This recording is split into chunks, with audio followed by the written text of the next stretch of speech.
I cannot answer, sir, if invented, sir. That was a response of Office of the Vice President, Assistant Chief of Staff Limuel Ortonio, when Senator Judge Erwin Tulfo asked when the unusual names listed on acknowledgement receipts came from or whether they were invented in connection with the use of confidential funds. So, sino po You may mga proceed. nag-invento at saan galing yung mga alias po na yun? Is that only Colonel La Chica o sa grupo ninyo, sila Chippy McDonald, sila Pusa, Aso, etc. May sila Pagong. Who invented those?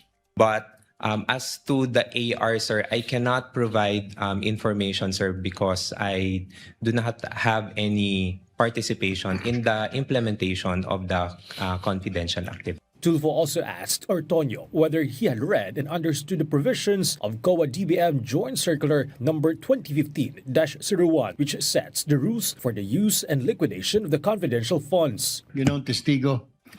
Nabasa niyo po ba na mabuti at naintindihan ang nilalaman ng Joint Memorandum Circular, sir? Yes, Your Honor, I was able to read it, and based on my understanding, I was able to understand the contents of the JMC.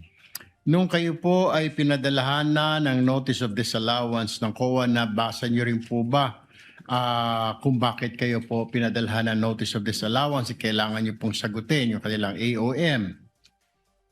Yes po, for the 2022 and 2023. 2022. So naintindihan po ninyo na sinasabi doon ng COA na while confidential funds allow for the payment of rewards to civilian information, yung COA po has ruled that this cannot be structured as broad distribution of medicines, food, grocery packs, or household goods. And that kung ito po ay reward, dapat po specific targeted financial payouts lamang po at hindi po pwedeng ibili ng mga gamot o ng mga upuan bilang reward. Naintindihan niyo po ba yun? Sir, based on my understanding, sir, that is the initial observation coming from the COA, and we were able to provide comment on that on our replies. Meanwhile, Senator Judge Francis Kiko Pangilinan asked why medicines were given as rewards to informants and why the OVP did not conduct a bidding process for the purchase of the medicines. Bakit gamot? Would you know? Sir, I would not know, sir, but although based on the information that was shared to me by the security officer, those were parang yun po yung representation or yun daw po yung inilapit ng mga informants or agents that they needed at the time. Pero hindi nyo alam kung talagang gamot ang binili. I would have no idea, sir, on the implementation, sir. You were head of the BAC, Bids and Awards. Bids and awards. So committee, familiar ka, pagka regular purchases, dapat may bidding ang medicines. Correct, sir. Di ba? Yes, sir. So, kung yun ang pinaliwanag sa'yo, sa loob ng 9 na buwan, hindi mo ba tinanong o hindi mo ba sinita na dapat pagka medicines, dapat bidding? Kasi ako ang head ng Bids and Awards. Alam ko yan eh. Sir, I was only made aware of the concern regarding the medicines and food supplies, sir, when the AOM, when we received the AOM, which was around October of 2023, sir. So that was parang almost 9 months after the 2022 na implementation for the confidential funds. Okay.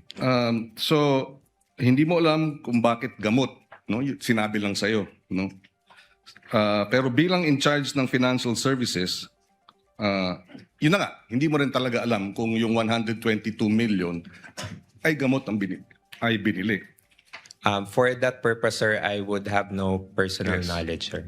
Senator Judge Bam Aquino asked Ortonio whether the OVP conducted an internal investigation and whether Security Officer Colonel Raymond La Chica was called following the discovery of unusual names on the acknowledgement receipts for the confidential funds.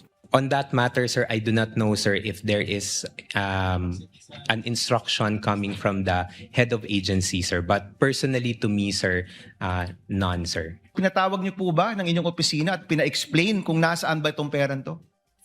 Sir, I was only able to request na makausap si Colonel Lachica. Aquino responded to Senator Judge Robin Padilla after Padilla mentioned that Aquino's uncle, former Senator Benigno Ninoy Aquino Jr., had once used an alias. Tama po, si Ninoy Aquino po ang kanyang alias ay Marshall Bonifacio para makauwi po siya sa Pilipinas nung nasa Boston siya. Oho, pero wala naman ho siyang confidential funds na, wala ho siya sa mga AR na confidential funds. Lilinawin ko lang ho. Ortonio was also asked about Colonel Lachica's employment status at the OVP. According to Ortonio, Lachica was not an OVP employee despite handling millions of pesos in confidential funds. After 2 days of testifying before the impeachment court, Ortonio's direct and cross-examination as well as the interjection from the senator judges concluded today. Bernard Ferrer for The Nation.